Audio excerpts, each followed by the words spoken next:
Olá, sejam todos bem-vindos e bem-vindas.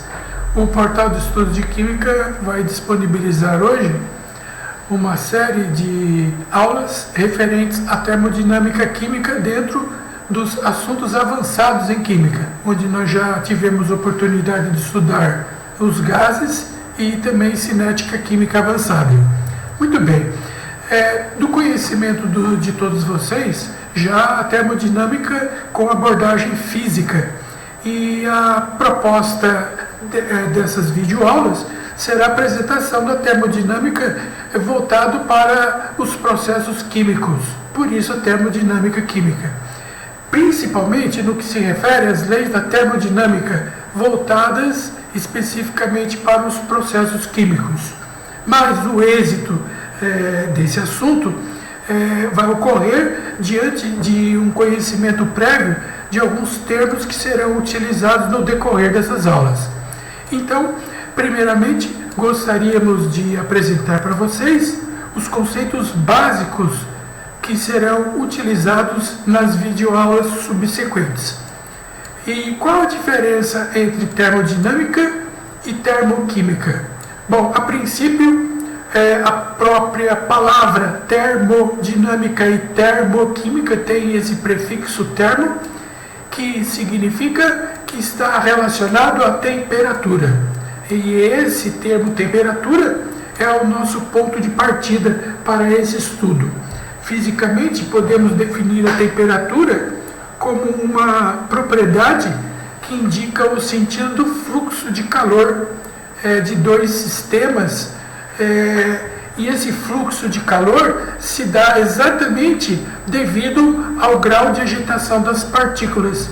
Por isso, a temperatura pode ser definida como uma grandeza que está diretamente relacionado a essa agitação das partículas do sentido que vai originar o fluxo de calor. Muito bem, e esse fluxo de calor vai originar energia. E como nós podemos definir energia? Bom, aqui eu coloquei nesse mapa conceitual que energia pode ser definido como a capacidade do sistema realizar trabalho ou transferir calor. Antes de entrarmos propriamente dito nessas definições de realização de trabalho e transferência de calor, eu citei aqui alguns tipos de energias importantes que serão abordadas durante essas aulas. Então, nós temos inicialmente a conhecida como a energia cinética, que, por sua vez, o mecanismo da qual a energia cinética trata é o movimento das partículas.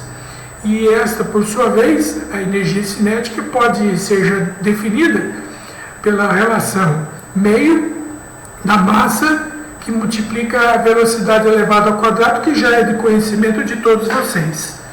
Também nós podemos citar a energia potencial gravitacional, definida já também de conhecimento dos alunos, por massa, aceleração da gravidade, multiplicado pela altura, e o mecanismo pela qual atua a energia potencial gravitacional é a separação das massas.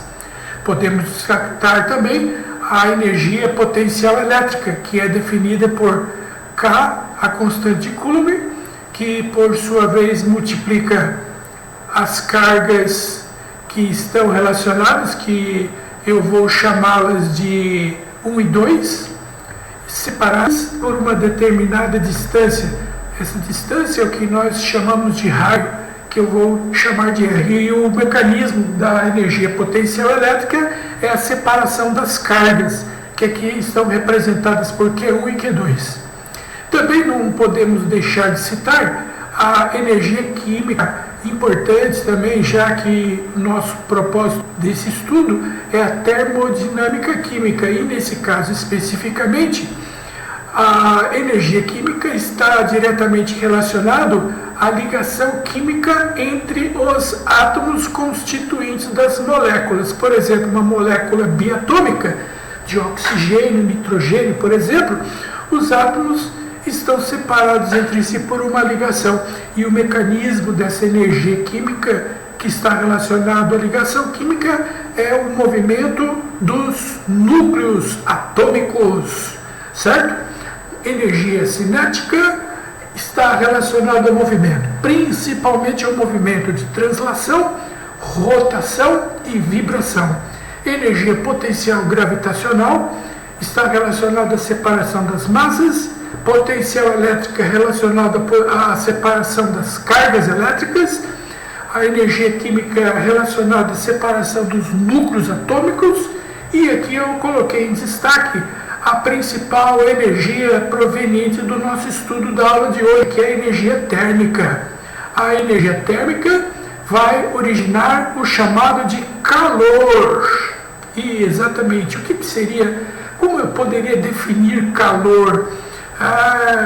Fisicamente, diversas definições de calor, mas a que eu particularmente gosto de utilizar, calor, na verdade, é a energia térmica em trânsito entre dois sistemas, principalmente do sistema que tem maior temperatura para o sistema que tem menor temperatura, a fim de que tenhamos o equilíbrio térmico, ou seja, as temperaturas dos dois sistemas se igualam.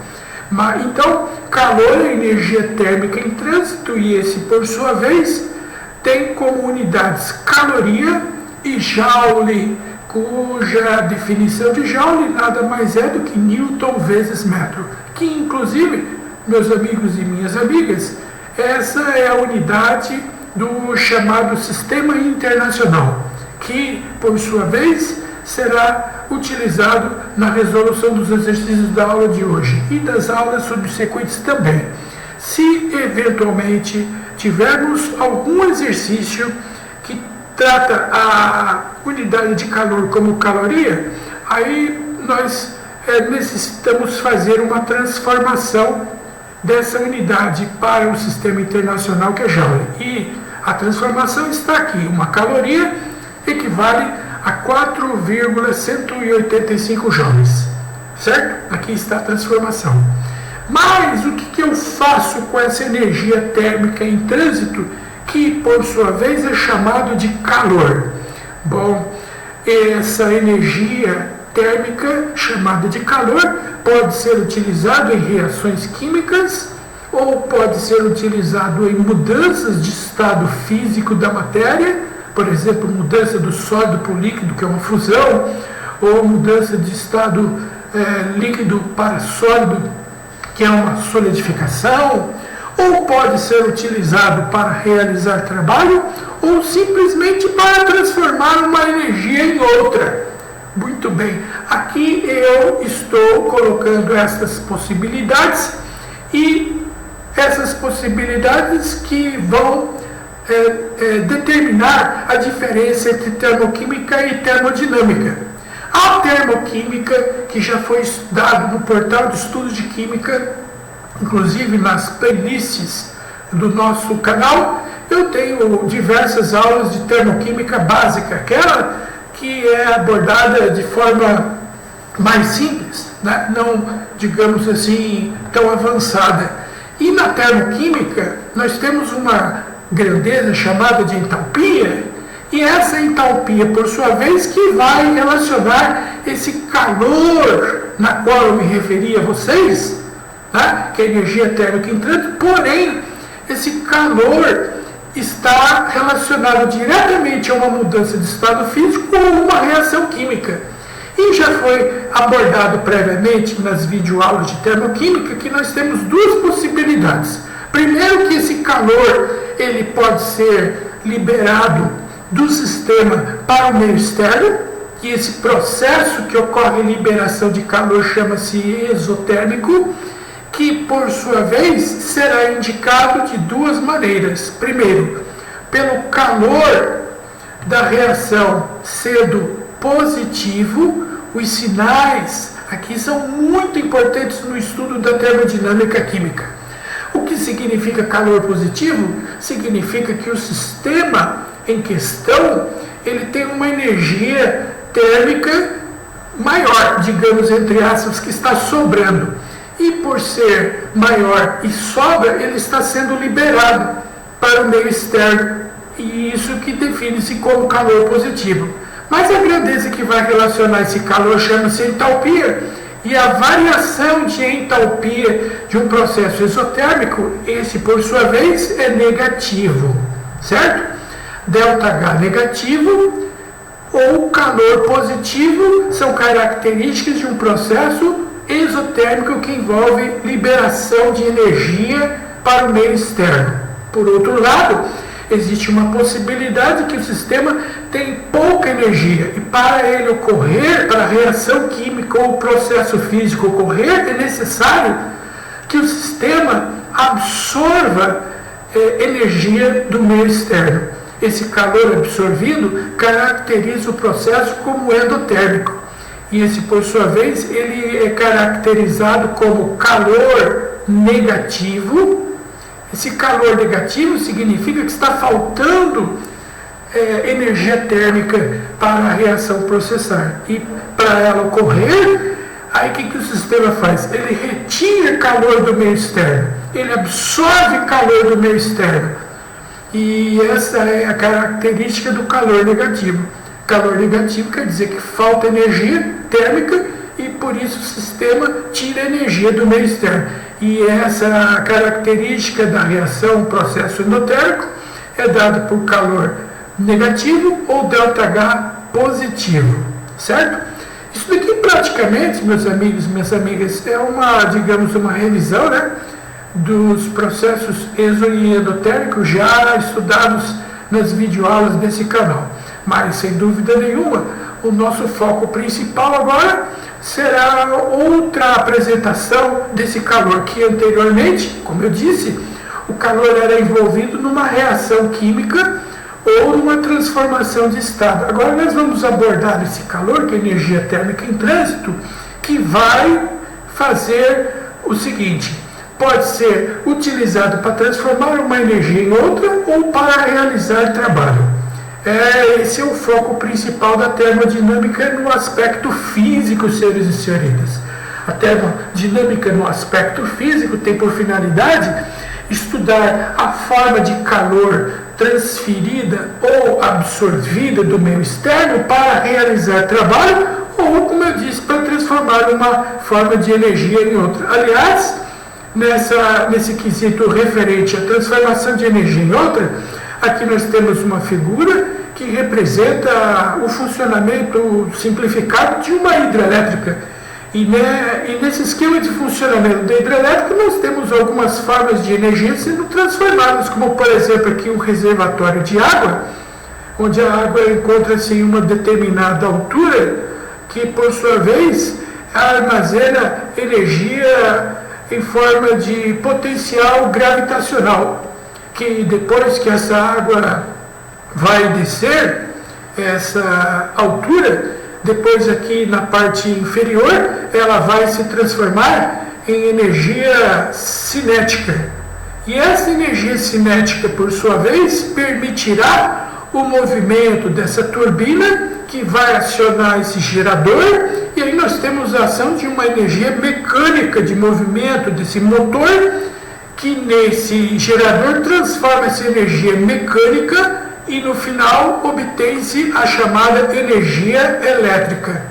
Aqui então nessa figura mostra esquematicamente, como eu disse, o esquema de funcionamento de uma hidrelétrica com transformação de vários tipos de energia: potencial gravitacional e cinética, cinética e mecânica, mecânica e elétrica.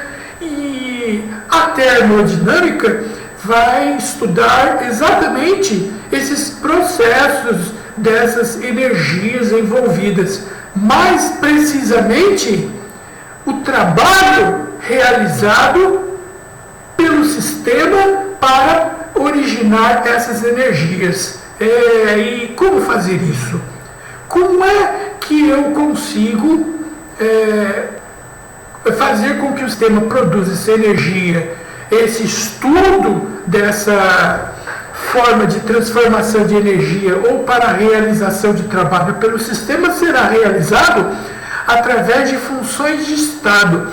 essas funções de estado que permitirão o estudo, que permite a determinação dessa energia, seja elétrica, gravitacional, cinética, etc., ou a realização de trabalho.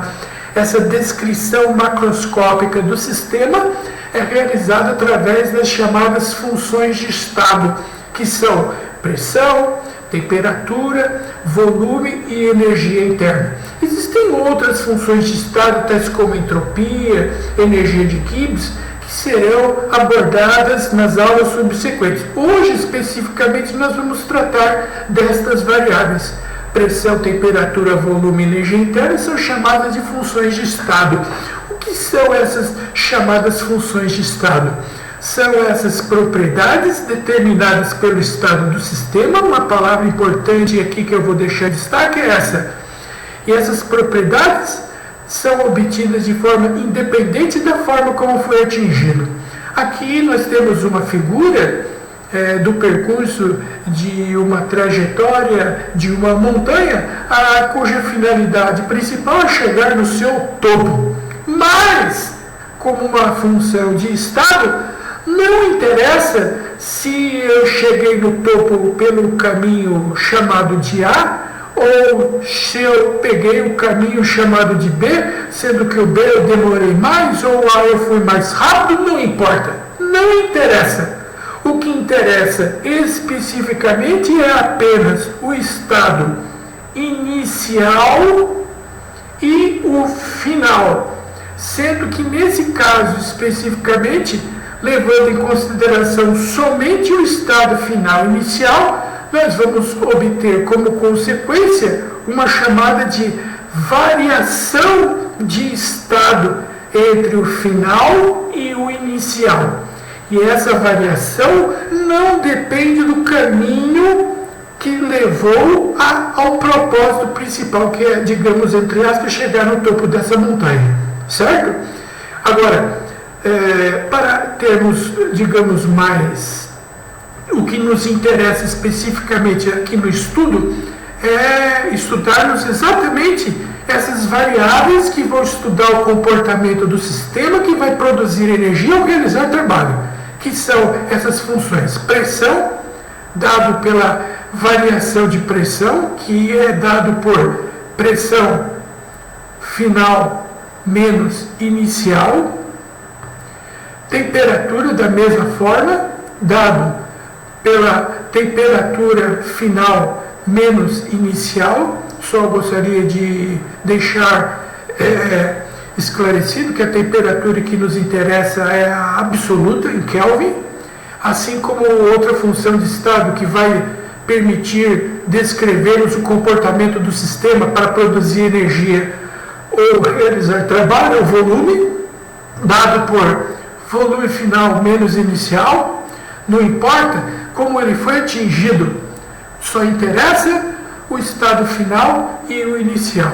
E também, um outro termo que nós vamos estudar dentro de alguns instantes, chama-se energia interna, que aqui nós vamos chamar de ΔU, a variação dessa energia interna, dado pela energia interna final, menos a energia interna inicial, certo? Essas são as chamadas de funções de estado.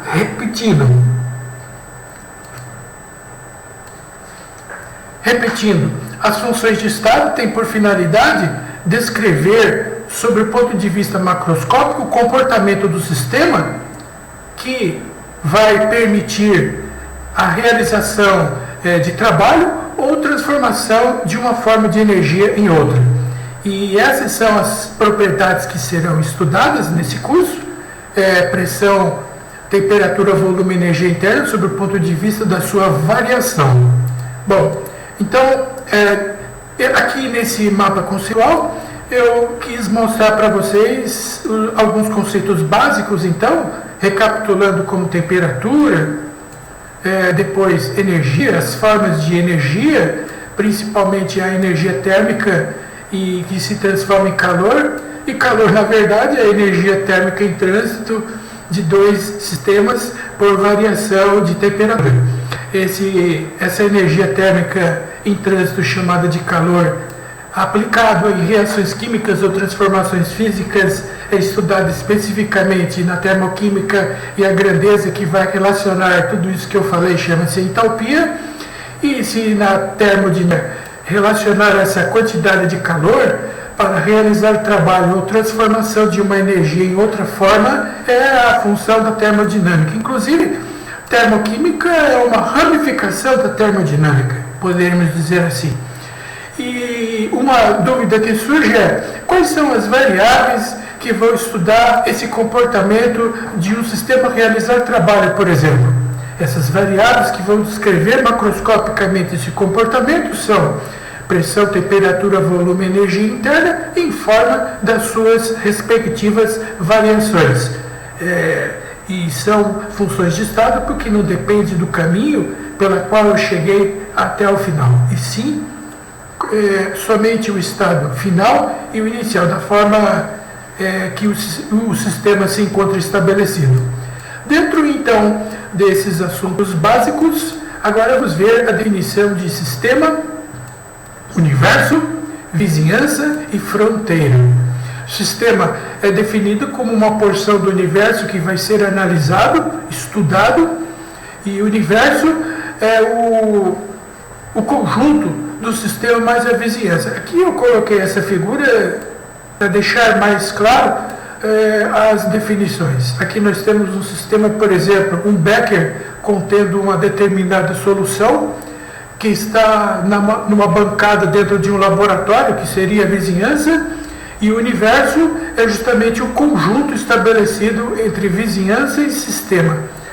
E outra coisa importante que eu quero frisar nessa figura é que aqui entre o sistema e a vizinhança existe o que nós chamamos de fronteira. Essa fronteira é que vai estabelecer o fluxo de energia térmica ou calor que pode ocorrer dentro do sistema ou para fora do sistema com a vizinhança. Bom, agora que já temos ideia do que se trata, o que é sistema, universo, a diferença entre ambos e a fronteira estabelecida entre vizinhança e sistema, agora eu vou classificar os sistemas em aberto, fechado e isolado. Primeiramente, qual é a definição para o sistema classificado como aberto? Bom, o sistema aberto é aquele na qual ocorre a troca tanto de calor quanto de matéria para a vizinhança. Aqui nós temos o exemplo de uma xícara de café quente sobre a mesa. E aqui notem o seguinte: acontecem dois eventos. Primeiro, se você colocar as suas mãos nesta xícara, você tem aquela sensação que a mesma está quente. Por que isso aconteceu? Simplesmente porque a xícara está, através da sua superfície, transferindo calor do café quente para o meio externo, que no caso é o local onde encontra-se, ou simplesmente a tua mão que tocou a xícara. Outra coisa, outro evento que está ocorrendo aqui é a liberação de partículas de água no estado gasoso que saem do café para o meio externo. Então esse é um sistema aberto porque ocorre a transferência tanto de calor quanto de matéria. Aqui o café está transferindo água em forma de vapor que acaba se condensando aqui na superfície, na atmosfera local, certo?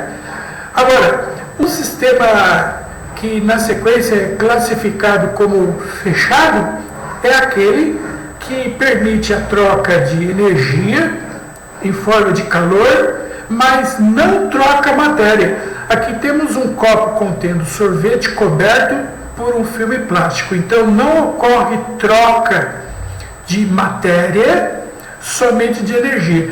Aí a observação aqui diz o seguinte: a temperatura do sorvete aumenta, porque nesse caso especificamente aí ocorre o contrário. Ocorre a transferência de calor da vizinhança, do meio externo para o sistema. O sistema é o sorvete que está dentro do copo, Mas, como ele está fechado, não ocorre troca de matéria, só de energia térmica em forma de calor. Essa é a definição para o sistema fechado. E o sistema chamado de isolado é aquele que não permite troca de calor nem de matéria. Não troca calor nem matéria. Exemplos. Um exemplo clássico quando esse assunto é abordado é a garrafa térmica, mas que atualmente nós podemos citar o famoso e conhecido copo Stalin.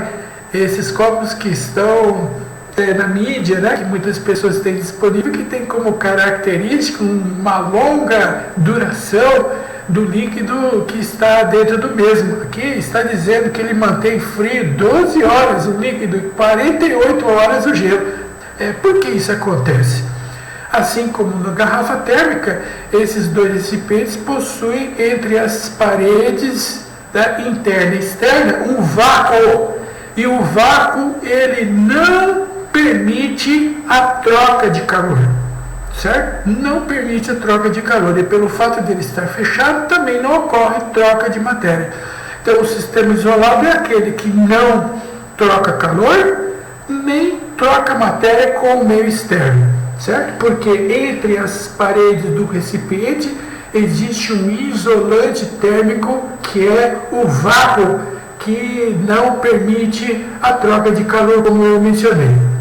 Depois da definição de sistema, universo, fronteiras e vizinhança, eu quero voltar aqui e acrescentar um outro conceito aqui para vocês. Primeiramente, essa fronteira do sistema isolado, que o vácuo, né, como eu falei para vocês, que impede a transferência de calor do meio externo para o sistema, é uma chamada fronteira adiabática. E já no caso especificamente do sistema fechado e aberto, que permite a troca de calor do meio externo para o interno, ou pode trocar calor do sistema para o meio externo, como queira, é o chamado fronteira diatérmica. Eu vou escrever isso daqui, confira. Aqui está, como eu havia dito, eu só materializei aqui, nas paredes, né, desse recipiente, que permite tanto a entrada quanto a saída de calor. É a fronteira diatérmica, que permite o fluxo de calor. E se essa parede, se essa fronteira não permitir troca de calor, significa que a mesma é denominada como fronteira adiabática. Muito bem, dentro dos conceitos básicos, vamos agora estudar o chamado trabalho de um gás. O trabalho de um gás, ele, além de ser indicado pela letra W, também é representado pela letra T, característica de trabalho, que é o que eu vou usar nessa aula. Bom, muito bem. E qual é a definição de pressão de um gás? Aqui à sua esquerda é um detalhe importante que deve ser levado em consideração, é que nós vamos determinar a pressão do gás a uma pressão constante. O que seria essa pressão constante? A pressão constante seria exatamente a pressão atmosférica externa que se aplica na superfície desse êmbolo móvel e nesse êmbolo móvel que está dentro desse recipiente que contém uma massa fixa de um gás, certo? A pressão externa é exatamente, repito, a pressão atmosférica exercida sobre o êmbolo, e essa, por sua vez, ela é constante. Agora, e se você aquecer um gás, o que acontece? Bom, se eu aquecer um gás, eu vou aumentar a temperatura, com isso eu vou transferir energia térmica para o gás, as partículas gasosas que já são agitadas ficarão muito mais agitadas, Com isso, aumenta a sua energia cinética, e ao aumentar a energia cinética, aumenta o movimento das partículas, de modo que essas partículas gasosas exercerão uma força contrária ao êmbolo. E essa força contrária ao êmbolo é o que nós chamamos de trabalho realizado pelo gás. E esse trabalho realizado pelo gás contrário ao êmbolo, contra a pressão externa, que permitirá o seu deslocamento, certo? É a chamada fisicamente, de força. A força que o gás exerce sobre o êmbolo, permitindo o seu deslocamento, certo? Qual a definição de trabalho pela mecânica newtoniana? Isso nós já estudamos na física, né? E essa, por sua vez, é definida como força, a força exercida pelo gás contrário ao êmbolo, multiplicado pela distância, por sua vez, é o deslocamento do êmbolo em relação à sua posição original. E outro detalhe, que multiplica o cosseno do ângulo θ. E θ é o ângulo formado entre a força e a distância. Como ambas possuem posição vertical, logo esse ângulo entre a força e a distância é igual a zero. Muito bem, então vamos colocar aqui que o ângulo é zero, portanto, a definição do trabalho pela mecânica newtoniana fica a força que multiplica a distância vezes o cosseno de 0 graus. E já é do nosso conhecimento que o cosseno de 0 graus, esse por sua vez, vale 1. Muito bem. Continuando, além disso, também fisicamente, nós já sabemos que a definição de pressão de um gás é dado por força. Força é exatamente o trabalho realizado pelo gás contrária ao deslocamento do êmbolo. Força do gás é estabelecida pelo gás contrário ao êmbolo, dividido pela área. E então vamos fazer o seguinte, vamos isolar a força aqui nessa equação. Força é igual a pressão que multiplica a área. E agora que eu isolei a força dessa equação, o que vai definir pressão de um gás, eu vou substituir nesta equação do trabalho, que é igual a força, que no lugar da força eu vou colocar pressão multiplicado pela área vezes a distância. Também já é do nosso conhecimento que esse produto, área que multiplica a distância, essa é exatamente a definição da variação de volume.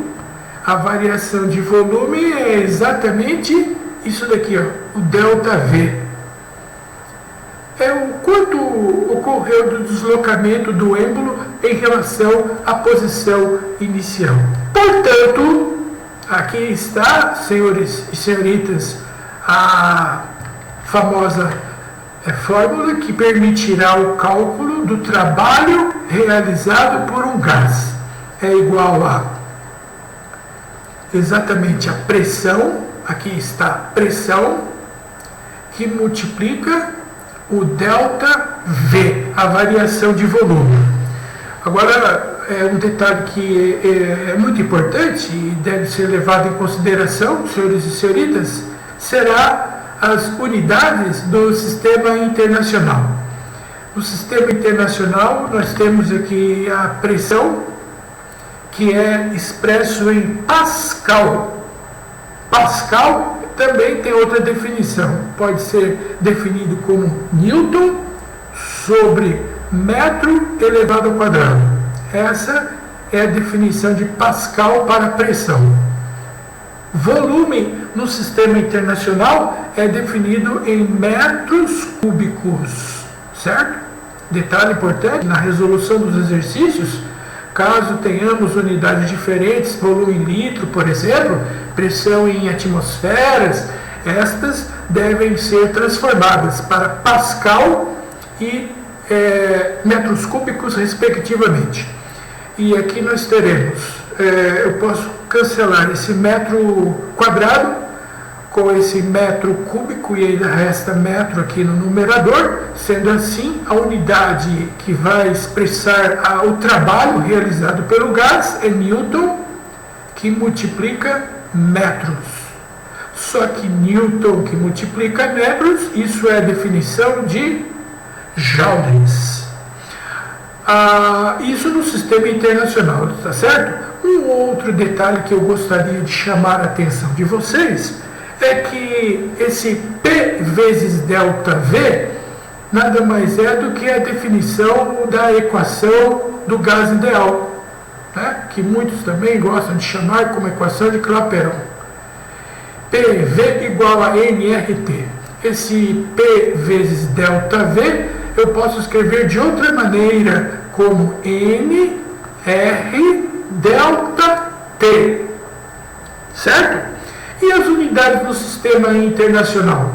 Muito bem, a quantidade de matéria é em mol,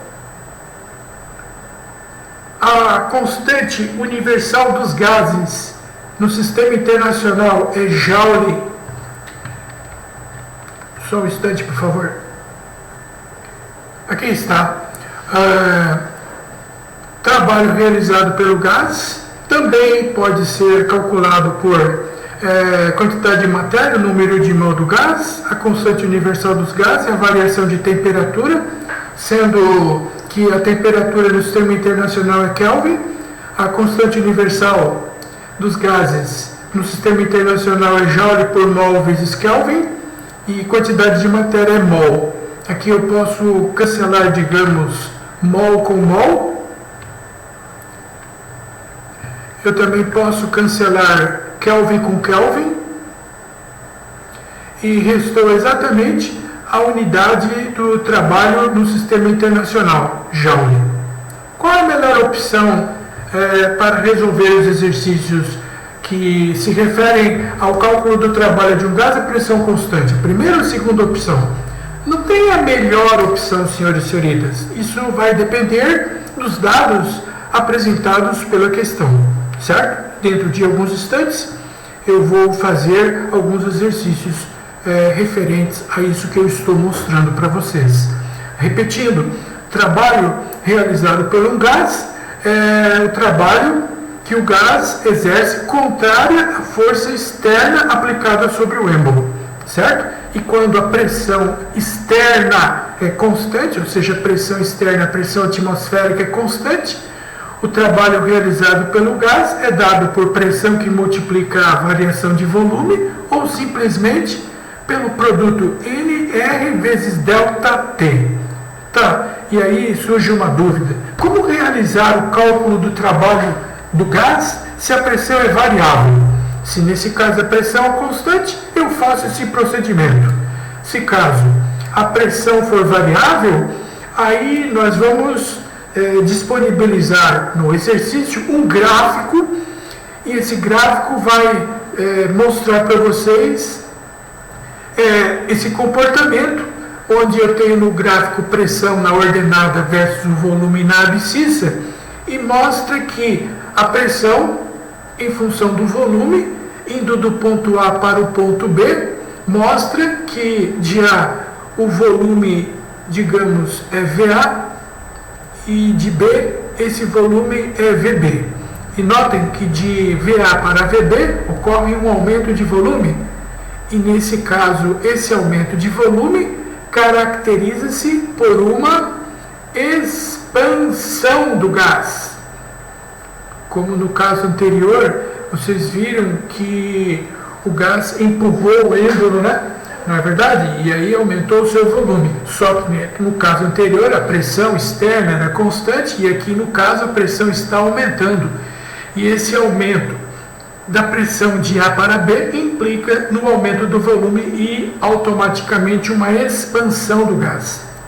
E se ocorre uma expansão do gás, consequentemente eu posso afirmar para vocês que esse trabalho exercido do gás sobre o sistema externo, que é a vizinhança, esse trabalho é positivo. Se fosse, digamos, o contrário de B para A, de B para A, vai ocorrer uma diminuição do volume. E ao diminuir o volume, ocorre uma contração, e a contração implica no trabalho negativo. Trabalho negativo do gás significa que a vizinhança está exercendo trabalho sobre o gás. E o trabalho positivo de expansão quer dizer que o gás está exercendo uma pressão sobre a vizinhança. E como que eu faço, então, nesse caso, o cálculo do trabalho? Vai ser realizado pelo cálculo da área dessa figura. E nesse caso, essa figura trata-se de um trapézio. E para calcularmos a área de um trapézio, só recapitulando, será a base maior, que é dada por esse intervalo aqui. Esse aqui é a base maior, o B maiúsculo, mais a base menor, que aqui está indicado por esse intervalo aqui, eu vou chamar de B minúsculo, vezes a altura. A altura corresponde à variação de volume aqui, senhores e senhoritas. Isso aqui que corresponde à altura, dividido por 2, certo? Se a pressão é variável, o exercício vai mencionar para vocês um gráfico, ele vai dar esse gráfico de pressão versus volume, e atentem para o fato do sentido que ocorre a transformação. Aqui nesse caso de A para B, ocorre uma expansão, aumento do volume do gás, que implica no trabalho positivo, trabalho do gás sobre a vizinhança.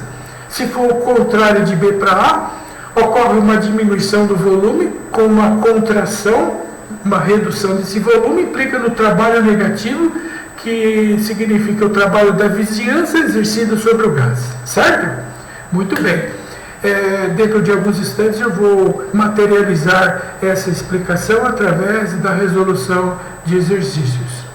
Uma terceira situação, meus amigos, minhas amigas, será a resolução dos exercícios através de um gráfico que corresponde a um ciclo termodinâmico. Aqui nesse gráfico apresentado de pressão versus temperatura, nós temos aqui uma figura que está mostrando para você um ciclo termoquímico. Essa figura chama-se de ciclo porque parte do ponto A para o ponto B, de B para C e de C volta para o ponto A. Quer dizer que o estado final inicial é exatamente o mesmo. Isso caracteriza o que nós chamamos de ciclo termodinâmico. E como que eu vou calcular o trabalho de um ciclo termodinâmico? A figura mostra que é realizado através do cálculo dessa área. A pergunta é por que o cálculo da área é feito dessa maneira. Então vamos por partes analisar cada trecho. Do trecho de A para B, nós observamos que ocorre uma expansão do gás, e o cálculo desta área, como acabei de informar para vocês, é realizado através da área do trapézio. Depois, passando de B para C, aqui está à sua direita, de B para C, a variação de volume é nula. De B para C não houve variação de volume, consequentemente não houve realização de trabalho, porque a realização de trabalho é proporcional à variação de volume. Se não houve variação de volume, isso significa que o trabalho foi nulo, é o que mostra no trecho de B para C aqui. E por fim ocorre a passagem no ciclo termodinâmico, passando de C para A. Aqui está o terceiro gráfico à sua direita. De C para A, ocorre uma redução do volume, então trata-se de uma compressão, uma diminuição do volume, uma redução do volume do gás por compressão. E nesse caso eu posso calcular o trabalho realizado pela área, que nesse caso é de um retângulo. Então a área total vai ser a área do trapézio menos a área do retângulo. E a área do trapézio menos o retângulo vai originar a área do triângulo que está em destaque. Essa é a explicação. Só deixando reforçado aqui que de A para B o trabalho é positivo, o trabalho do gás é positivo, porque ele está exercendo uma força contrária que empurra o êmbolo, deslocando mesmo e originando uma expansão do gás. Aqui de B para C, a variação de volume é nula e, consequentemente, o trabalho realizado é igual a zero. De C para A, ocorre uma redução do volume, então houve uma contração do volume. Nesse caso, a contração do volume implica no trabalho negativo. O que significa o trabalho ser negativo? É o trabalho que o sistema está realizando sobre o gás, certo? Por esse motivo ele é negativo. A soma da área do trapézio com a área do retângulo da área do triângulo, pela qual permite com que eu calcule o trabalho através da resolução da área do triângulo. Conclusão: sentido horário aqui da esquerda para a direita implica no trabalho positivo do gás, que ocorre a expansão, e no sentido anti-horário a contração, a redução de volume, como já foi previamente explicado durante essa apresentação. Bom, agora que nós já sabemos como calcular o trabalho exercido pelo gás, quando ele é constante, eu calculo pela fórmula P vezes ΔV ou NR ΔT. Se a pressão for variável, o exercício vai dar um gráfico e o trabalho será realizado através do cálculo da área do trapézio, que é a figura abaixo desta reta e a abscissa. No ciclo termodinâmico, é aquele na qual o ponto A eu inicio o processo e finalizo no ponto A. E este, por sua vez, se estiver da esquerda para a direita é o sentido horário, e esse trabalho, por sua vez, é positivo, e ele é calculado pela área do triângulo. Vamos agora aplicar isso daí. Eu escolhi aqui alguns exercícios de aplicação. Vamos lá então. Primeiro exercício. Quando são colocados 12 moles de um gás em um recipiente com um êmbolo que mantém a pressão igual à da atmosfera, esse detalhe aqui é importante, né? A pressão é igual à da atmosfera, significa que a pressão é constante. Inicialmente, ocupa um volume de 2 metros cúbicos. Ao empurrar o êmbolo, o volume ocupado passa a ser de 1 metro cúbico. Então houve uma contração de volume. Se o volume diminuiu, quer dizer que o êmbolo, a vizinhança está exercendo uma pressão externa sobre o gás. E considerando que a pressão atmosférica é igual a 10, 1, 2, 3, 4, 5, 10 elevado a quinta newtons por metro quadrado, pergunta o exercício qual é o trabalho realizado sobre o gás.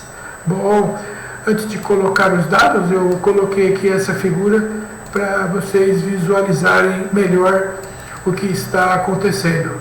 Observem. Aqui eu tenho uma massa fixa de um gás, inicialmente, nessa figura, 12 mols, e o volume inicial de 2 metros cúbicos. E aqui nós temos a pressão externa, que é igual a 10 elevado a quinta potência, 10 elevado a quinta Pascal. Pascal é exatamente essa unidade que é Newton por metros quadrados. Vamos colocar aqui, Newton por metros quadrados. Aí alguém vai empurrar o êmbolo e, consequentemente, quando se empurrar o êmbolo, o gás, por sua vez, ele tenta fazer com que ocorra uma ação contrária ao êmbolo, permitindo que se realize um trabalho do gás sobre o êmbolo. Mas, quando o êmbolo foi empurrado, o volume final passou de 2 para 1 metro cúbico. A pergunta que o exercício faz é: qual é o trabalho exercido pelo gás contrária ao êmbolo? Notem que nesse caso a pressão é constante. A pressão é constante e essa, por sua vez, é a pressão atmosférica. Se a pressão é constante, logo eu vou calcular o trabalho exercido pelo gás pela fórmula. E nesse caso especificamente eu tenho variação de volume ou variação da temperatura. Aqui houve a variação do volume, nem a temperatura foi citada. Muito bem, já que nós temos a variação de volume, então o trabalho é calculado pela fórmula pressão, que multiplica por sua vez a variação do volume. Aqui está. Pronto, simples assim. Só tomem cuidado, senhores e senhoritas, com as unidades de acordo com o sistema internacional. Só esse cuidado que você não pode se esquecer das unidades. Então vamos substituir aqui os dados, a fim de calcularmos a pressão exercida pelo gás. Se essa pressão for positiva, significa que o gás ele exerce uma força contrária à vizinhança. Se esse trabalho for negativo, aí é o contrário, é a vizinhança que exerce pressão sobre o gás. Essa interpretação é importante, hein? Então vamos lá. Qual é a pressão externa? Pressão atmosférica. É 10 elevado a quinta Pascal. O que é o Pascal? Pascal é Newton por metros quadrados. Muito bem. E a variação de volume? A variação de volume é o volume final menos o inicial. O final é 1 metro cúbico menos o inicial, que é 2 metros cúbicos. Isso vai dar menos 1 metro cúbico. Menos 1 metro cúbico multiplicado pela pressão faz com que tenhamos o trabalho exercido pelo gás é menos 10 elevado a quinta. Isso aqui vai ser metro cúbico, cancelo com esse metro quadrado e sobra metro no numerador. E assim, metro vezes Newton é o mesmo que Joule, que é a unidade do trabalho. Agora, o importante aqui que eu quero chamar a atenção de todos vocês é com relação à unidade. O que significa esse trabalho ser negativo? É o trabalho da vizinhança sobre o gás. Tá? O trabalho da vizinhança sobre o gás, eu cheguei a essa conclusão pelo fato do mesmo ser negativo. O que isso significa? Diminuição do volume ou compressão. Sempre que o trabalho for negativo, repito, é o trabalho que a vizinhança exerce sobre o gás. E esse, por sua vez, implica na diminuição do volume ou compressão do gás. Isso é importante, essa interpretação, senhores e senhoritas. Vamos fazer aqui um outro exercício. Próximo, ele diz o seguinte: que 1 mol de um gás ideal, cuja pressão é igual a 2 atmosferas, sofre uma transformação isobárica, a pressão é constante, igual a 2 atm, na qual a temperatura passa de 300 para 500 Kelvin. Calcule o trabalho realizado pelo gás. Muito bem. Eu vou colocar aqui os dados, né, para que tenhamos a melhor organização. Pressão atmosférica, eu não posso afirmar que é atmosférica, mas enfim, a pressão é igual a 2 atm e essa, por sua vez, ela é constante. A temperatura inicial é igual a 300 Kelvin.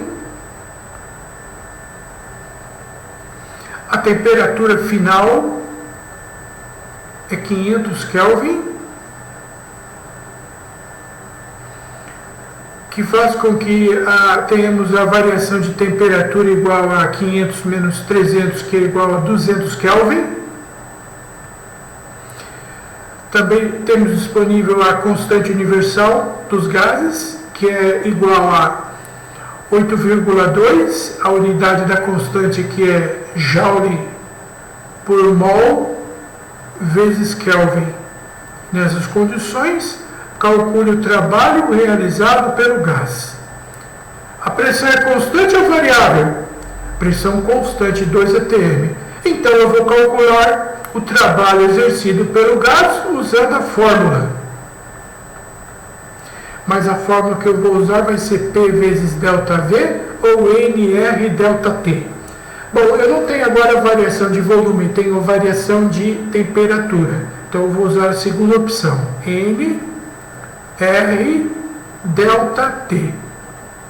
Tomando o devido cuidado com as unidades, agora basta eu substituir os dados e calcular. E o importante é analisar o resultado obtido. O número de mol do gás é 1 mol.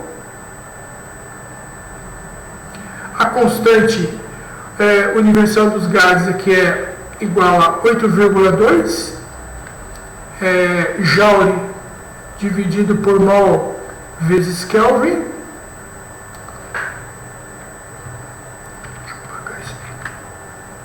É multiplicado pela variação de temperatura, que é igual a 200 Kelvin. Aqui eu cancelo mol com mol, Kelvin com Kelvin, e assim obtemos a unidade do trabalho exercido pelo gás, que esse, por sua vez, vai ter unidade em Joule. E outro detalhe, que esse é positivo. Muito bem, realizando essa multiplicação aqui, 8,2 vezes 200 vai dar 1.640. E a unidade do trabalho aqui é em Joule. O que significa esse trabalho ser positivo? Significa o contrário do caso anterior, ou seja, o gás ele exerce trabalho sobre a vizinhança e que, por sua vez, implica em uma expansão. Certo? Eu vou escrever isso daqui, confira. Aqui está, senhoras e senhoritas. Trabalho positivo significa que o trabalho realizado do gás sobre a vizinhança, que caracteriza um aumento do volume, né? Ou seja, uma expansão.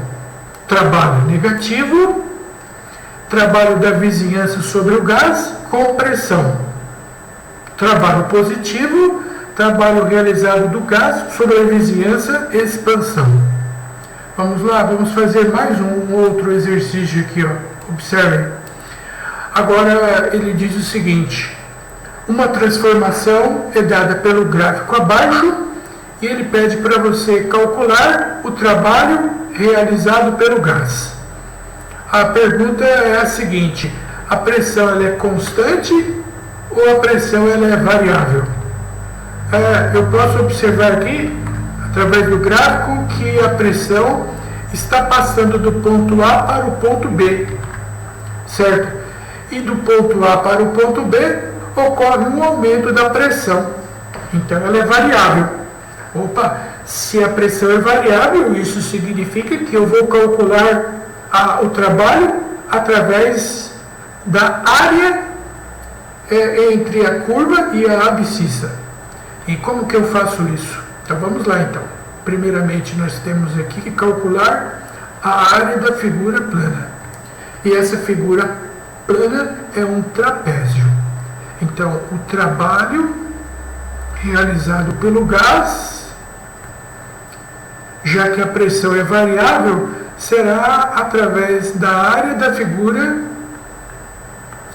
que nesse caso é a área do trapézio, que é calculado, como acabamos de mostrar para vocês há poucos instantes atrás, pela base maior mais a base menor multiplicado pela altura, e isso por sua vez dividido por 2.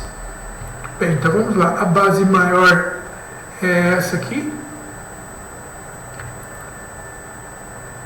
que vale 4 vezes 10 à quinta potência.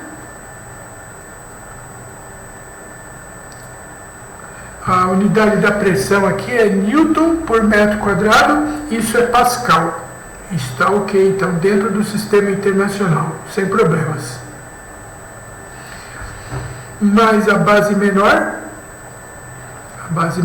é dada por esse intervalo aqui, que é 2 vezes 10 à quinta,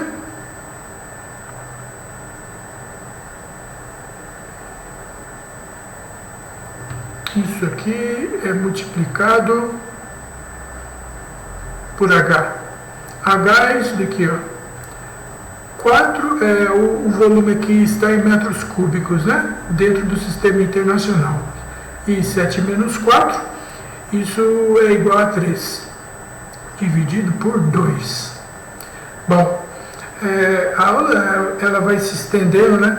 Porque além da teoria eu estou fazendo esses exercícios, digamos assim, básicos, para permitir uma melhor compreensão dos assuntos abordados. Aqui fica 4 mais 2 dá 6 vezes 10 à quinta, dividido por 2 dá 3, vezes 3, então vai dar 9, vezes 10 à quinta. Aqui nós temos Pascal por metro quadrado, vezes metro cúbico, dá Newton vezes metro. Só que Newton vezes metro é Joule. Esse exercício mostra que nós temos pressão variável, e se a pressão é variável, aí o cálculo do trabalho vai ser a área da figura plana abaixo do gráfico, da curva entre a reta que corresponde à variação de pressão e o eixo da abscissa, certo? Aí está. Vamos fazer um outro exercício aqui agora. Ele diz o seguinte, vejamos. Um gás ideal experimenta uma expansão isobárica. Opa, informação importante, deixa eu grifar isso daqui, ó. Significa que a pressão é constante. Representada no gráfico a seguir, adotando a constante universal dos gases, 8,2 Joule por mol vezes Kelvin. Julgue nos itens a seguir. Bom, o aluno precisa tomar muito cuidado com a apresentação do gráfico. Você olha para esse gráfico aqui e fala, nossa, olha aqui, ó, é muito parecido com o anterior, então eu vou calcular o trabalho utilizando a área da figura. Não, está errado, não pode fazer isso. O gráfico permite o cálculo do trabalho através da área quando a pressão é variável, que a pressão é em função do volume. Só que aqui nesse gráfico é volume em função da temperatura. Cuidado, senhores e senhoritas, cuidado, hein? Não é pressão, não, é volume. Então, nesse caso especificamente, como é que eu faço para calcular o trabalho. Então eu vou calcular o trabalho no ponto A e depois vou calcular no ponto B, para verificarmos o que vai acontecer. Bom, mas acontece o seguinte, no ponto A nós temos aqui o volume em litros, temperatura em Kelvin. E o que eu faço com esse volume em litros e a temperatura em Kelvin? Ora, se a transformação é isobárica, eu calculo o trabalho usando a fórmula. Então vamos lá. A fórmula vai ser o trabalho realizado pelo gás, vai ser pressão, e essa pressão vai ser exatamente a obtida pelo ponto A ou pelo ponto B, que já vou calcular, multiplicado pela variação de volume. Tá? A variação de volume está aqui, é 500 menos 250, que por sua vez vai dar 250. Mas e a pressão no ponto A e a pressão no ponto B? Qual que é o valor dessa pressão? A pressão vai ser a mesma, né? Porque se a transformação isobárica, a pressão ela é constante, então vai ser o mesmo valor. E quanto que é esse valor? Eu vou fazer o cálculo aqui à parte. Primeiramente no ponto A. Depois para confirmar, eu faço o cálculo também no ponto B, para mostrar para vocês que de fato a teoria é verdadeira e que não há modificação no valor da pressão. Tá? Ela é constante. Então, no ponto A, ficaremos assim. Pressão no ponto A, que multiplica o volume no ponto A, é igual à quantidade de matéria do gás, que multiplica a constante dos gases, e a temperatura, que por sua vez está no ponto A também. Então, no ponto A, eu vou calcular a pressão, como eu falei. O volume no ponto A é 2,05. A unidade aqui é litros. Não pode ser litro, tem que ser metros cúbicos. Então já vou transformar aqui mesmo. Passando litro para metro cúbico, é só vocês lembrarem que 1 litro equivale a 10 elevado a menos 3 metros cúbicos. Certo? O número de mol é 1 mol. A constante dos gases foi fornecida, aqui está, 8,2. A unidade aqui é joule por mol vezes Kelvin. E a temperatura do gás no ponto A vale 250 Kelvin. As unidades aqui eu posso cancelar, por exemplo, mol com mol, Kelvin com Kelvin.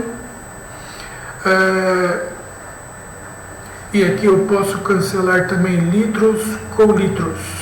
Muito bem. Continuando aqui, agora eu vou isolar a pressão.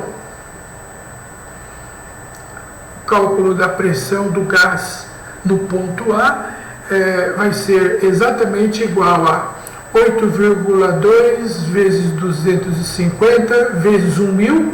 Esse 1.000 é proveniente desse 10 a menos 3, que passa para o numerador, fica positivo. 8,2 vezes 250 vezes 1.000 dividido por 2,05. Realizando esse cálculo, encontro que a pressão vai ser igual a 10 elevado a sexta, nesse caso especificamente, sobrou joule, aqui nós temos metros cúbicos, e é a unidade do sistema internacional, né? Então, Pascal é a unidade. Só recapitulando para todos vocês, que o Pascal vai ser joule por metro quadrado, tá? Bom, e como trata-se de uma transformação isobárica, logo a pressão no ponto B é exatamente igual a 10,6 atmosferas. Transformação isobárica, pressão constante. Eu vou escrever isso aqui para ganhar tempo. Confira. Aqui está. A pressão no ponto B é a mesma do ponto A, já que trata-se de uma transformação isobárica onde a pressão é constante. Agora que eu tenho o valor dessa pressão, vamos calcular o trabalho exercido pelo gás, pela fórmula, que vai ser, a pressão foi exatamente aquilo que eu calculei, que é 10 elevado a sexta, potência em Pascal, certo? Mas o Pascal é exatamente o que? A unidade da pressão, Pascal, observe, aqui está, substituindo então o valor da pressão é 10 elevado a sexta Pascal, que na verdade é Newton por metro quadrado, que multiplica a variação do volume, que é 4,10 menos 2,05, essa diferença aqui é igual a 2,05, litros, né? Sim, mas não esquece que no sistema internacional a unidade do volume é metro cúbico. Então o que eu fiz?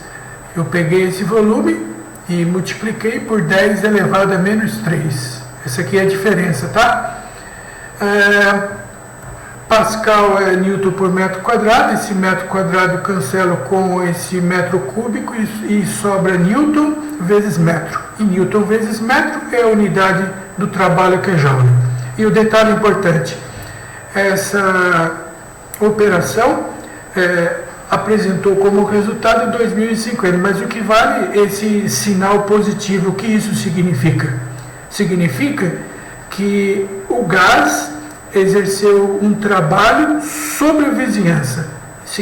Isso quer dizer que trata-se de uma expansão. Sendo assim, vamos julgar esses itens aqui como verdadeiro ou falso. Primeiro item, a pressão do gás no ponto A é maior do que a pressão no ponto B? Errado.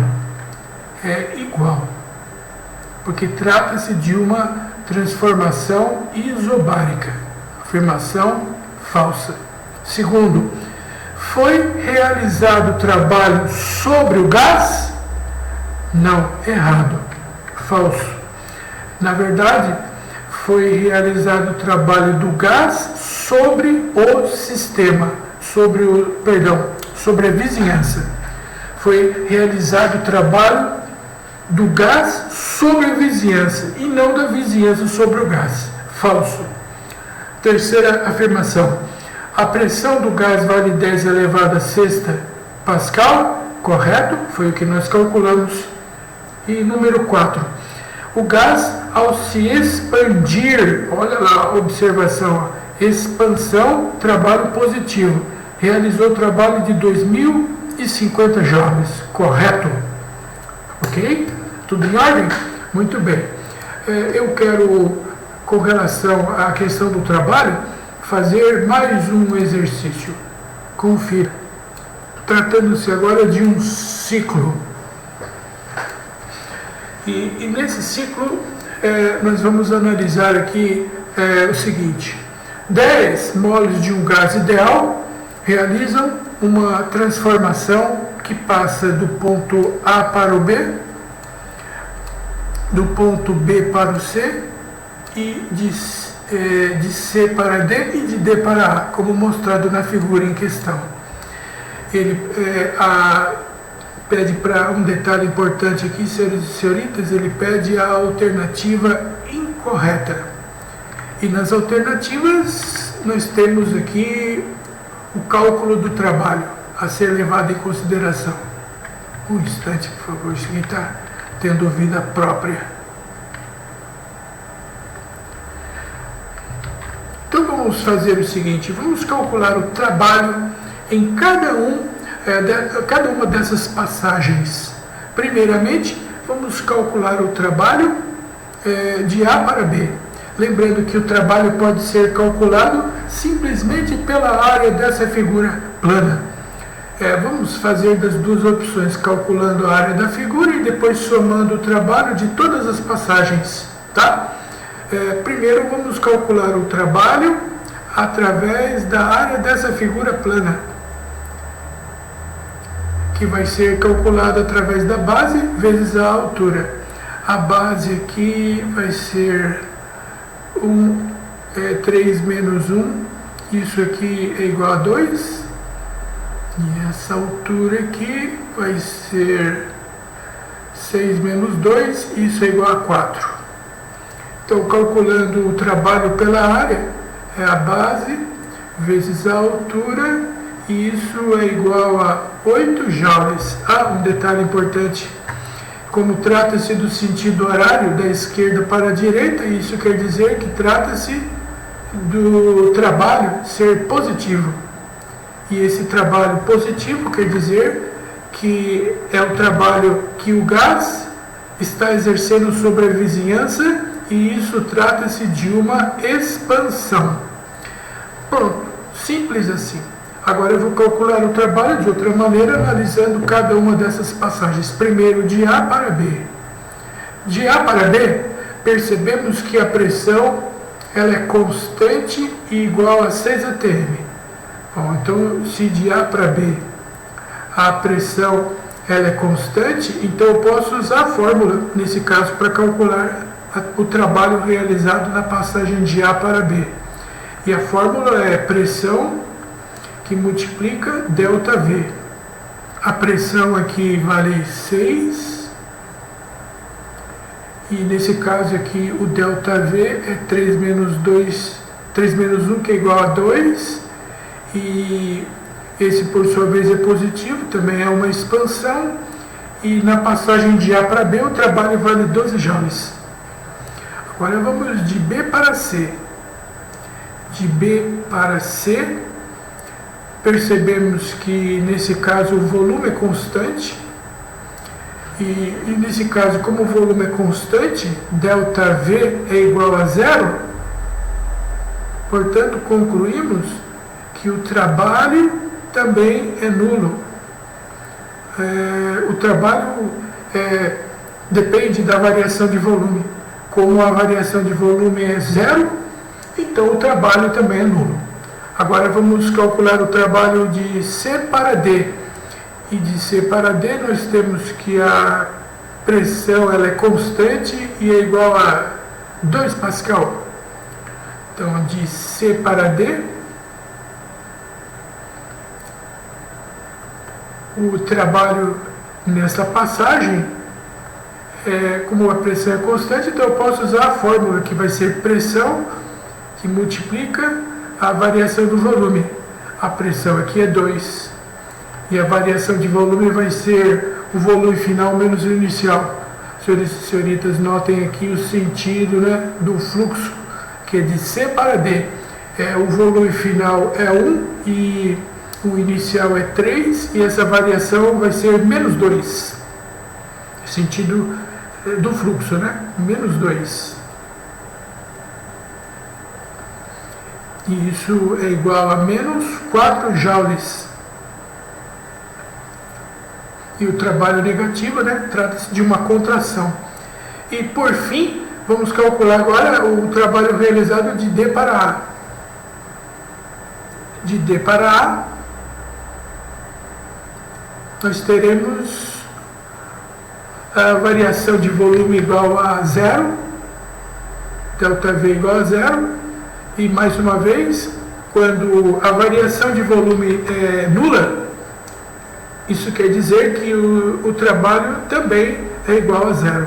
Para que tenhamos uma variação de trabalho, é necessário que a variação de volume não seja nula. Agora vamos verificar qual é a afirmação incorreta. Letra A.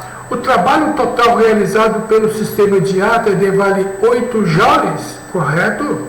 E eu calculei isso pela área, ou também eu posso calcular somando todas essas etapas referentes ao ciclo individualmente. 12 mais 0, menos 4 mais 0, 12 menos 4, deu mais 8 kJ. Alternativa B. O trabalho realizado para ir de A até B é 12 joules? De A até B, 12 joules, correto? Estou procurando a alternativa incorreta. C. O trabalho realizado de B até C é nulo? Correto? Então a alternativa incorreta é a letra D de dado, que diz que o trabalho realizado de C até D em módulo é 6 joules. É menos 4 joules, que em módulo dá 4 joules, alternativa incorreta. Certo?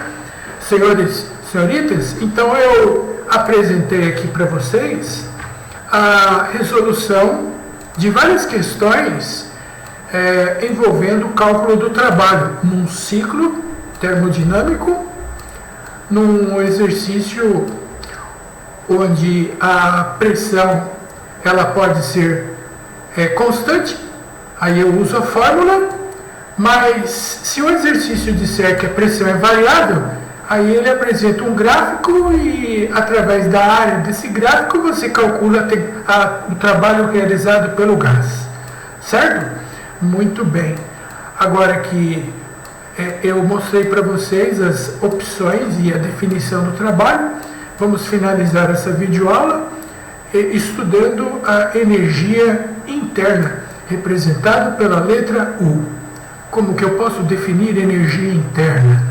É a energia que corresponde à soma de todas as energias envolvidas para organizar o sistema microscópico de uma partícula gasosa.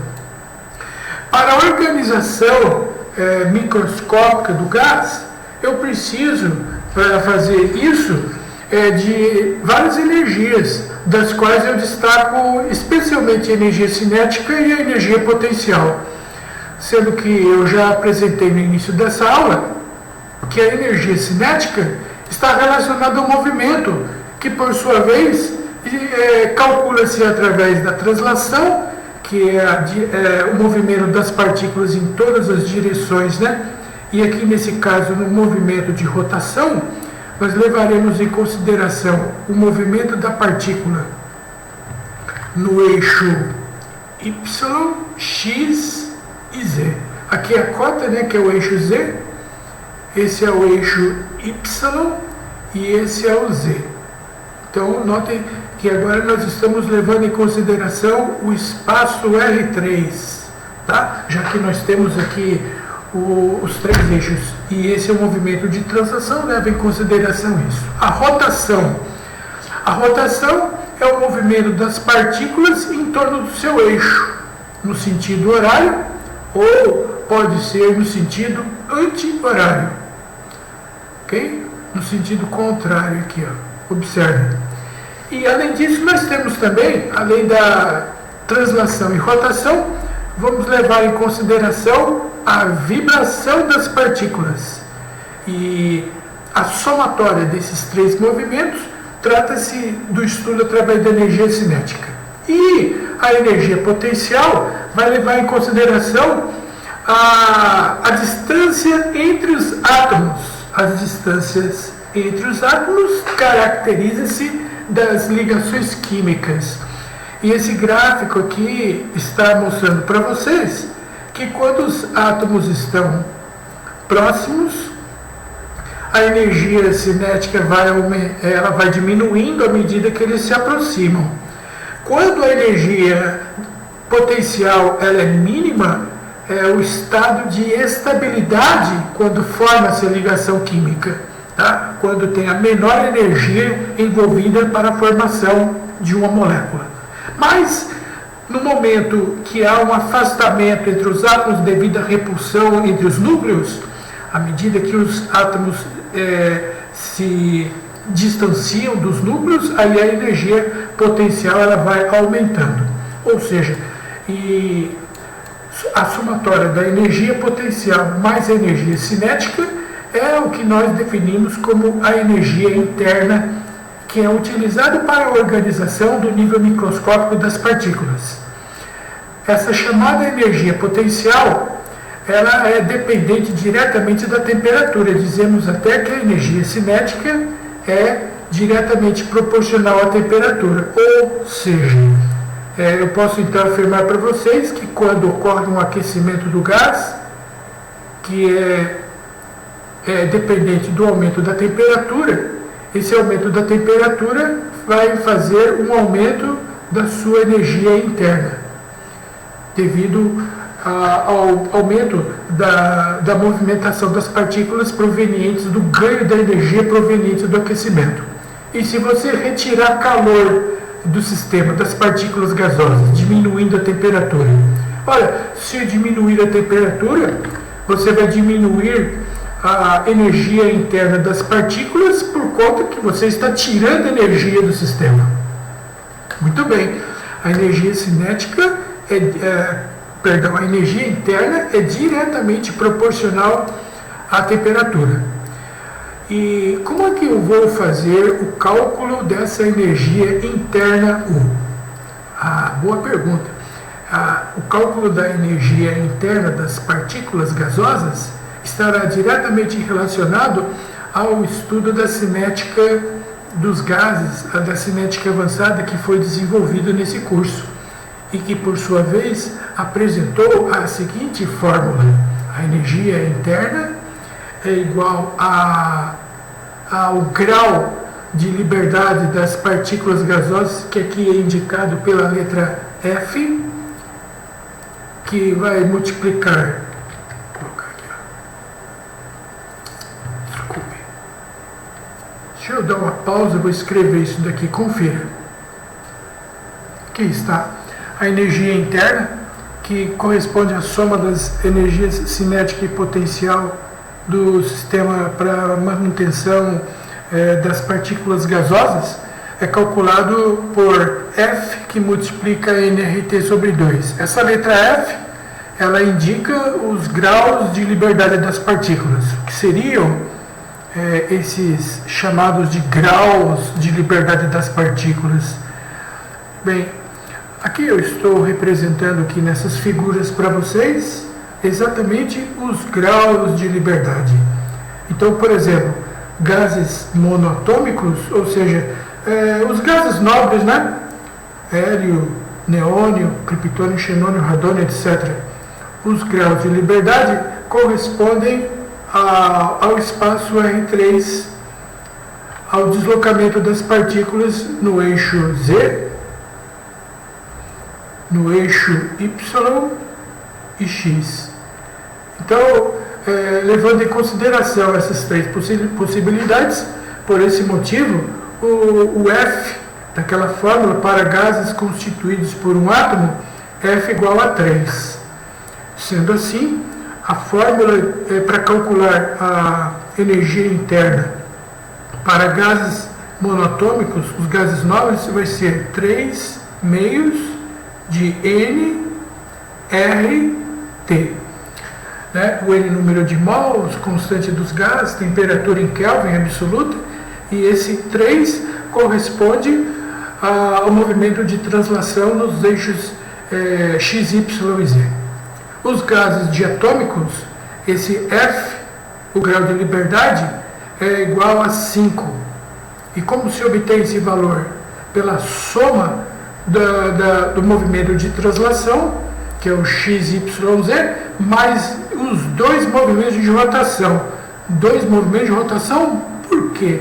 Sim, um leva em consideração o sentido horário, em torno do seu eixo, e o outro leva em consideração o sentido anti-horário. Horário e anti-horário, por esse motivo, a rotação vale 2, translação 3, e para gases diatômicos, a fórmula que calcula a energia interna é igual a 5 meios de nRT. Gases diatômicos, nós temos o oxigênio molecular, o hidrogênio molecular, nitrogênio, etc. Para os gases chamados de poliatômicos, esse chamado de grau de liberdade, indicado pela letra F, vai ser igual a 6, e esse valor é obtido pela soma dos 3 movimentos de translação, o x, y e z, e 3 de rotação. E a fórmula que vai originar esse cálculo vai ser, o cálculo da energia interna, né, vai ser 6 sobre 2 nRT. Na grande maioria dos exercícios envolvendo os gases, tratam-se de sistemas que envolvem gases monatômicos, mas deve-se tomar cuidado, porque se ele mencionar que o gás é uma molécula constituída de 2 átomos, aí o cálculo da energia cinética é diferente, certo? Muito bem. Um outro detalhe que eu quero só lembrar para vocês, que é muito importante nesse caso, referente ao estudo da energia interna, que ela também é considerada uma função de estado. O que nós falamos no início da aula de hoje, na apresentação, que se é uma função de estado, quer dizer que seu valor depende exclusivamente do estado em que ele se encontra, e não depende da maneira como ele chegou lá. O caminho é independente, tá? E por esse motivo, já que trata-se de uma função de estado, eu calculo a variação da energia interna como a energia interna no estado final menos a energia interna no estado inicial, não interessando o caminho e como eu cheguei nesse ΔU. Tá? Desta maneira, vamos generalizar que para gases monatômicos, que é a grande maioria dos exercícios que nós vamos resolver, a fórmula para o cálculo da energia interna como função de estado vai ser ΔU igual a 3 meios de N R ΔT, que nesse caso a variação da energia interna é dependente diretamente da variação de temperatura, tá? A variação de temperatura é proporcional ao aumento da energia interna. E por fim, nós sabemos que esse nRT é o mesmo que PV. Então eu posso simplesmente, no lugar de nRT, colocar PV. E dessa maneira eu fico com uma outra alternativa. A variação da energia interna para gases monatômicos fica ΔU igual a 3 meios, que multiplica P vezes ΔV. Certo? A pressão é constante. Então, nesse caso, a variação da energia interna é proporcional à variação de volume.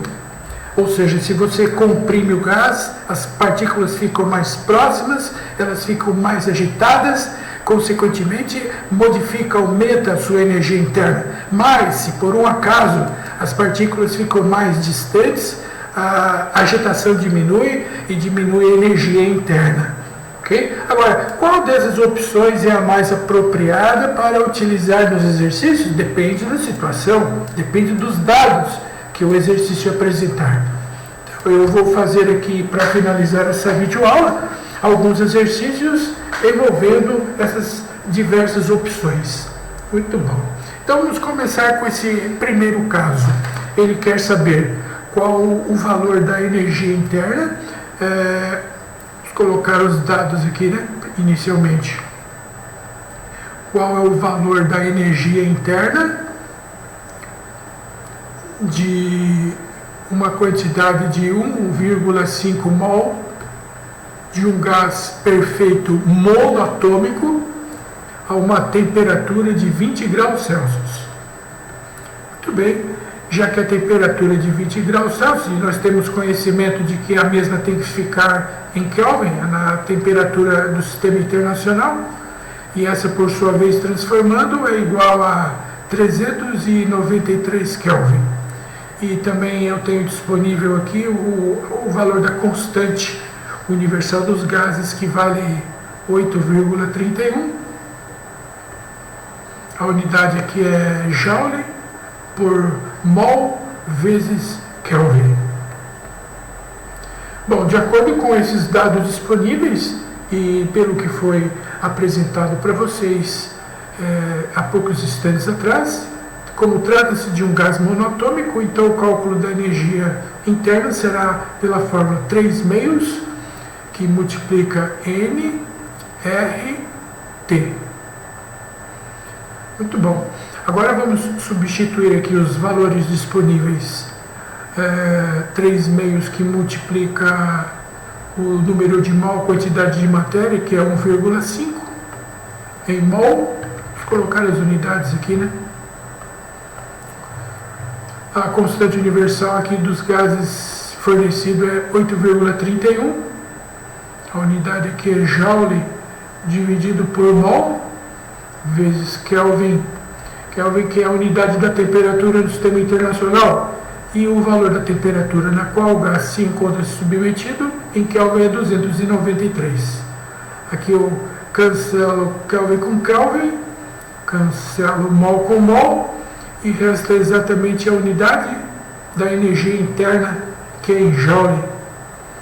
3 sobre 2 é 1,5, que multiplica 1,5 vezes 8,31 e 293. Realizando esse cálculo, ficamos com 5.478,4 em Joule.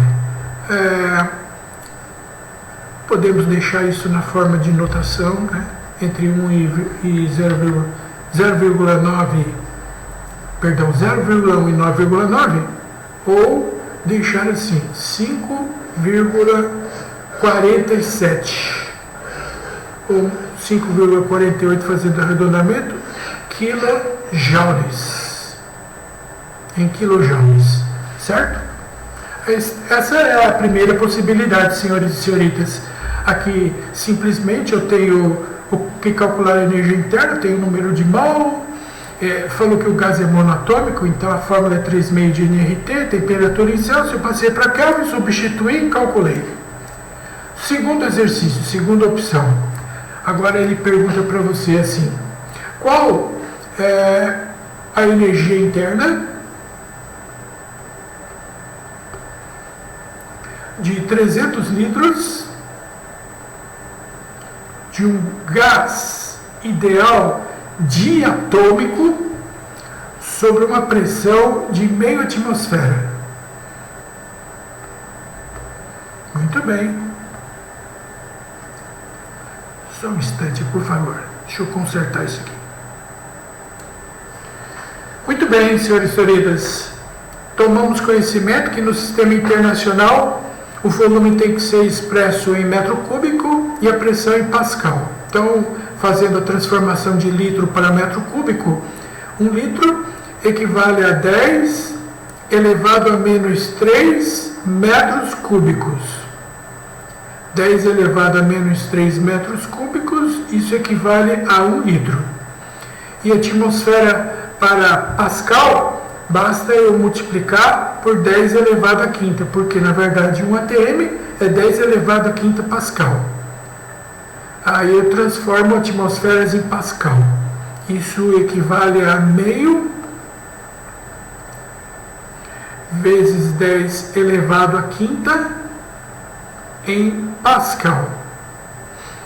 Bom, só para lembrar a todos vocês que o pascal é Newton por metro quadrado.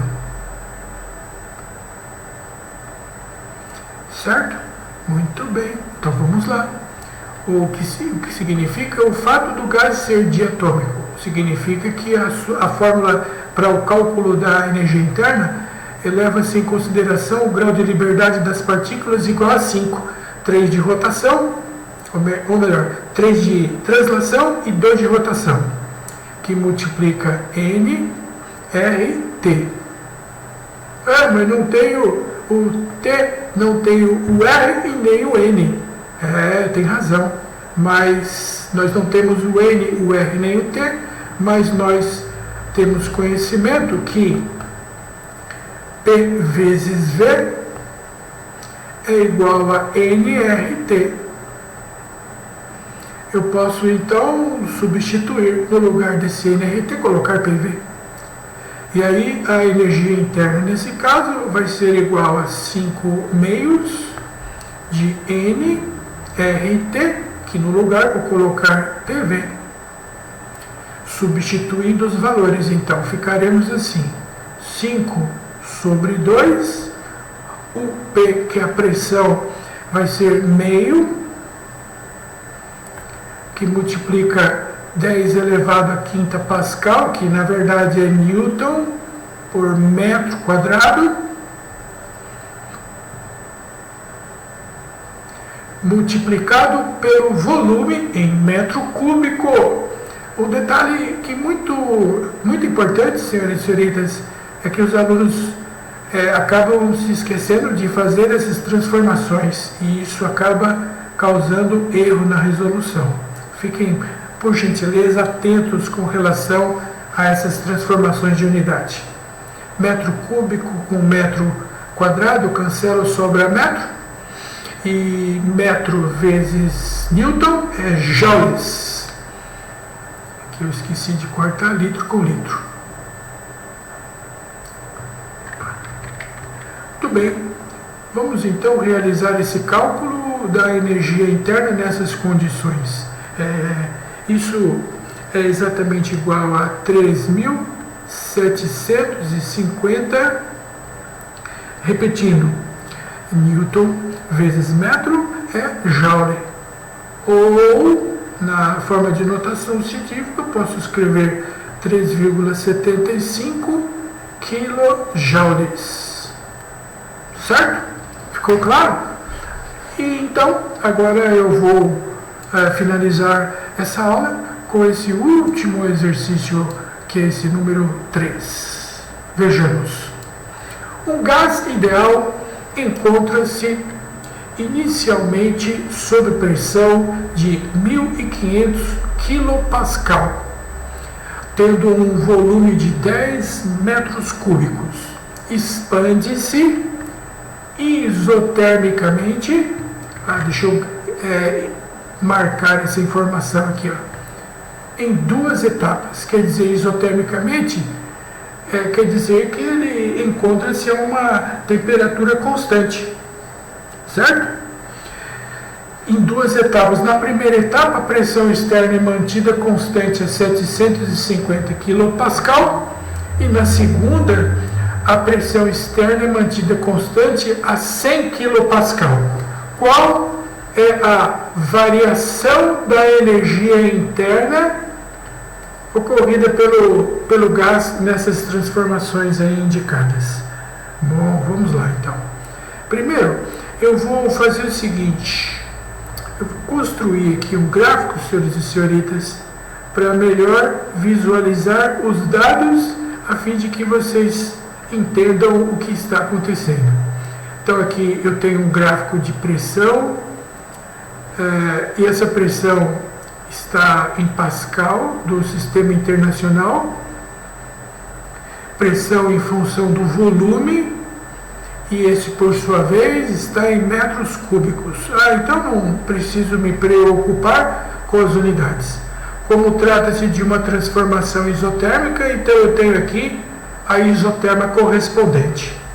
Ok. Então, inicialmente, ele está a uma pressão, vamos marcar aqui inicialmente, a 1.500 kPa.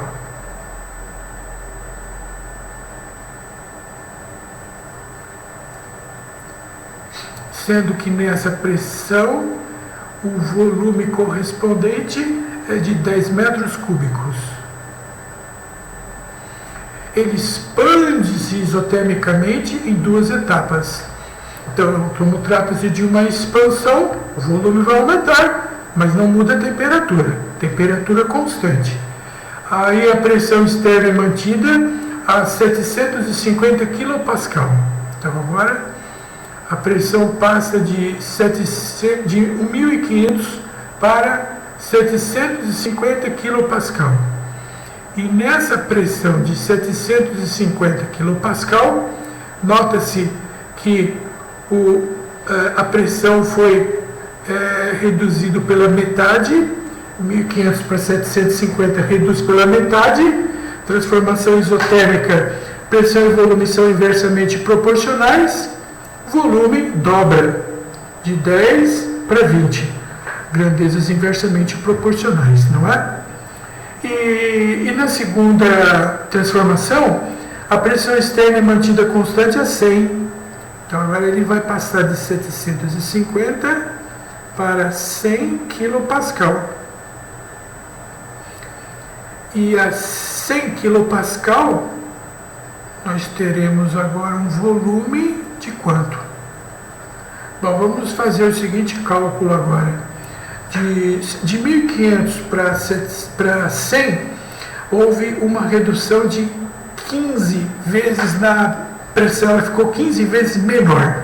15 vezes menor na pressão, como volume inversamente proporcional, então o volume ficará 15 vezes maior. 15 vezes 10, então ele vai passar para 150 quilopascal. Muito bem, senhores e senhoritas. Acontece que a pressão, a temperatura é constante, né? Transformação isotérmica, vamos deixar aqui indicado. Temperatura é constante. Significa que se a temperatura ela é constante, a variação da energia interna ela é nula. Porque nós vimos há poucos instantes que a energia interna é diretamente proporcional à temperatura. Se a temperatura ela aumenta, a energia interna ela aumenta. Se houver diminuição, resfriamento, diminuição de temperatura, vai diminuir a energia interna. Mas se a temperatura não modificar, não modifica a energia interna, a variação é nula. Nossa, isso já é a resposta? Sim, mas eu não acredito que você está falando. Então vamos calcular. Vamos calcular, por exemplo, vamos calcular a energia interna em um determinado ponto aqui, no início e no final, vai? Vamos calcular a energia interna aqui no início e vamos calcular a energia interna aqui no final. Vamos ver se isso de fato é verdadeiro. Será que essa variação não vai mudar? Então vamos calcular primeiro a energia interna no início. Um gás ideal, ele não se referiu se ele é mono, di ou poliatômico, então eu vou levar em consideração que ele é monoatômico. E isso significa que o grau de liberdade vale 3 meios de nRT. Mas como não tem o N, não tem o R e nem o T, então eu vou usar a segunda opção, P vezes V. Muito bem. No ponto, no início. No início, a pressão vale 1500 quilopascal. O pascal novamente aqui, só para lembrá-los, é Newton por metro quadrado.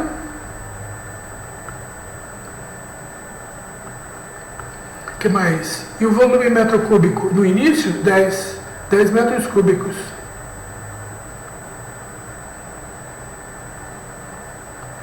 Então, fica 3 meios, 1,5 vezes 1.500 vezes 10. Quanto vai dar? 22.500. Mais uma vez, metro quadrado, metro cúbico, sobra metro vezes Newton, e metro vezes Newton é joule. E vamos calcular a energia interna no final, que é esse ponto aqui que eu assim chamei dele dessa maneira. O grau de liberdade é 3 meios de P vezes V no ponto final. Nesse ponto que eu chamei assim de final, a pressão vale 100 quilopascal. Pascal é Newton por metro quadrado. E o volume é de 150 em metros cúbicos.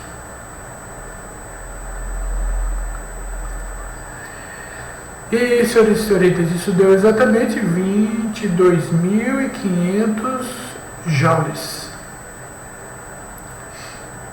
Sendo assim, a variação de energia interna, ΔU, é a energia interna final, menos a energia interna inicial, que esta, por sua vez, é igual a zero, provando assim aquilo que eu acabei de mencionar aqui para vocês. Ou seja, é muito importante isso, senhores e senhoritas, não se esqueçam, por favor, temperatura constante, variação de energia interna nula. A energia interna é diretamente proporcional à temperatura, ok? Bom, Assim eu finalizo esta aula de apresentação dos conceitos básicos de termodinâmica química. Apresentei para vocês a definição e a aplicação da energia interna, que nada mais é do que a soma das energias cinética e energia potencial. Apresentei para vocês o conceito e a aplicação de trabalho exercido pelo gás. E esse trabalho, se for constante, você calcula ele utilizando a fórmula P vezes delta V. Ou, se digamos, a pressão for variável, aí você vai calcular o trabalho utilizando o gráfico. E sendo que a área entre a curva e a abscissa vai dar exatamente o trabalho realizado pelo gás. Trabalho variável usa a área. Se a pressão, trabalho variável, não, desculpa, pressão variável, calcula o trabalho usando a área da figura plana estabelecida pelo gráfico. Tá? Expansão no sentido horário, trabalho positivo, trata-se de aumento de volume. No sentido anti-horário, compressão, trabalho negativo. Certo? Se a pressão for constante, você usa a fórmula pressão vezes ΔV ou trabalho do gás, nRT. Depende dos dados disponíveis na questão. Definimos também sistema, fronteira é o que se estabelece a transferência do gás, do calor do gás para o sistema ou vice-versa. E se a fronteira for adiabática, use esse termo importante que nós vamos usar na próxima aula. Não há troca de calor. Tá? A fronteira adiabática não troca calor do gás com a vizinhança e nem o oposto. E nesse mapa conceitual, eu apresentei os conceitos gerais para você de temperatura, energia e a diferença de termoquímica com termodinâmica. Na próxima aula, eu vou apresentar para você a Lei Zero e a primeira lei da termodinâmica. Até lá e muito obrigado pela atenção.